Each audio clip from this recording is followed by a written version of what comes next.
4 diberi 2 titik. Okey, dia bagi R -3 ni.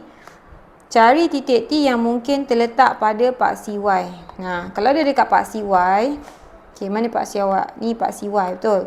Dekat paksi Y, tak kisahlah dekat mana-mana pun. Okey, apa yang confirm?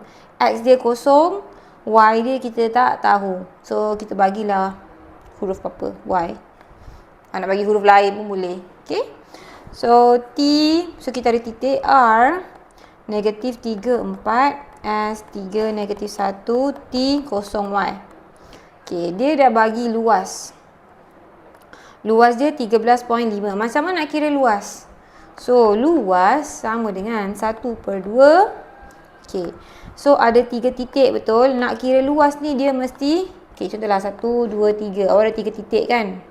Dia mesti bertutup. Kalau kita ada, okey, R, S, T. Okey. Kalau bertutup, dia mesti start R kan? R pergi S, S pergi T, T mesti pergi A balik. So, start dengan A, habis dengan A. Okey, -3, 4.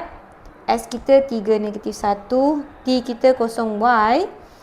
R kita -3, 4. Tak kisahlah. Kalau start dengan huruf S, maksudnya ST, TA, R, S balik. Yang penting start dengan akhir mesti sama.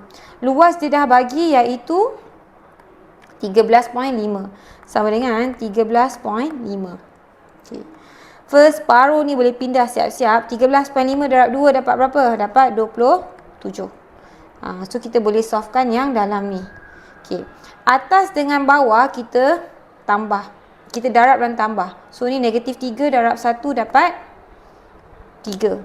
Tambah 3 darab Y dapat 3Y. 0 darab 4 dapat 0. Lepas tu, bawah ke atas kena tolak. Ataupun orang biasa buat tolak je. Tolak apa? Okey. 4 darab 3. Lain lah. 4 darab 3, 12. Tambah dengan -1 darab 0, 0. Tambah dengan Y darab -3 dapat -3. Mak gerak sikit.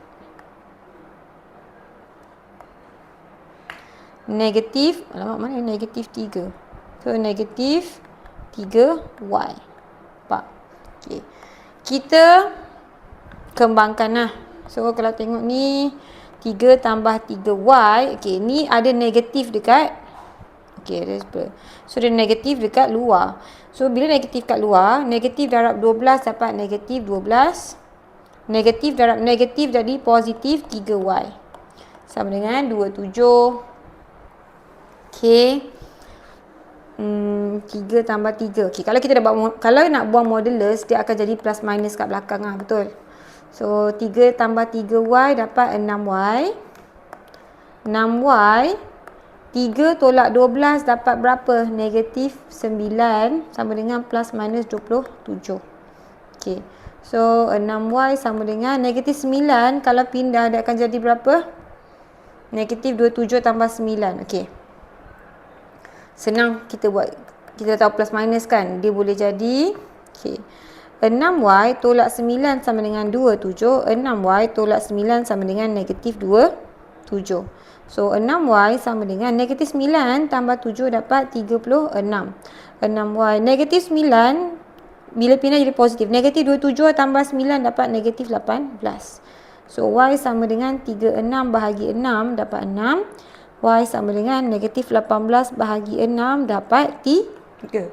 So, ada dua kemungkinan. So, T ni dia kata koordinat T yang mungkin. T yang mungkin ialah, okey, kita tahu depan dia kosong kan? So, 0Y, betul? 0, 6 atau 0, -3. Boleh jadi dua jawapan. Di mana kalau T yang ni atau yang ni, dua-dua ni boleh dapat luas 13.5.